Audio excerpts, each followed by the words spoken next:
What's really good? It's your boy CJ Goodfellow. We back with the boxing clinic. Shout out to everybody on that boxing grind. Shout out to my boy Moni Brown TV. He was snapping today on some biased channels, man. And that was a crazy video, man. Go check out Moni Brown TV, man. He talking that real boxing ish, but apparently Terence Crawford put Jeff, me so horny, me so horny. Put him on notice today, man. You know what's about to go down. You know what it is. You know what Bob Arum wanted to do.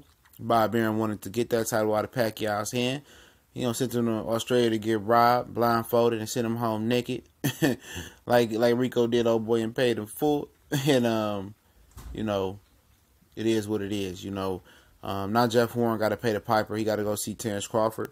He talked all that junk about who he whoop on Earl Spence. I whoop on Keith Thurman. If Keith Thurman don't be quiet, he gonna get them hands. And now he running against a real American guy that's moving up in weight that's waiting on him. And Bob Arum gonna make that fight, rumored to happen in March. But here go the tweet by Terence Crawford. I'm gonna show at Jeff Horn Boxer why Manny Pacquiao team chose to fight him and not me. 2018 on the way. And he already knew this fight was happening. That's why he moved up. He was promised this fight. He would have moved up a long time ago and not even had the opportunity to become undisputed champion at 140 if Pacquiao would have fought him a long time ago. Pacquiao chose not to fight him, so Bob Arum had to get the title out of Pacquiao's hands. And now Jeff Horn got to see Manny Pacquiao. Got to see Terence Crawford.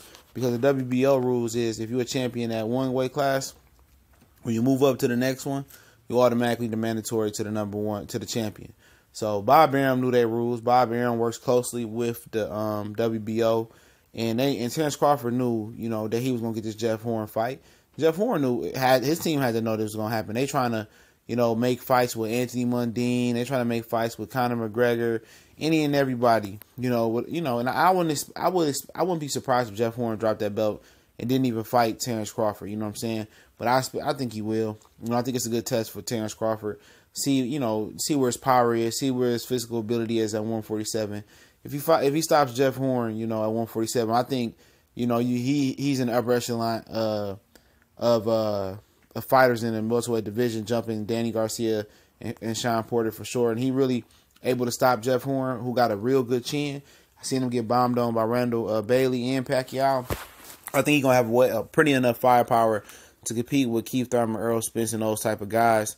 But he's just letting Jeff Horn know that I'm on your ass. That's basically what it is. And Jeff Horn is going to try to hide and try to fight this guy, that guy. But he got to go see Terence Crawford. That's his mandatory. Unless he want to drop that belt or unless he lose to Gary Cochran in December, which is going to be on Wednesday in December on ESPN. So, Bud just let him know. Bud is going to be – Bud stay ready. We know that. Bud was just sparring somebody off the street. One of the dudes talking junk. He would just come off the street just to look in the gym. He ended up sparring dude in his gym suit. So he's a competitor. And Jeff Horn days is probably numbered as the WBO welterweight champion. That's a good thing because Terence Crawford wants to jump in the 147 ocean. He want to swim and get wet. Not seeing Richardson. Not swim and not get wet. He want to swim and get wet.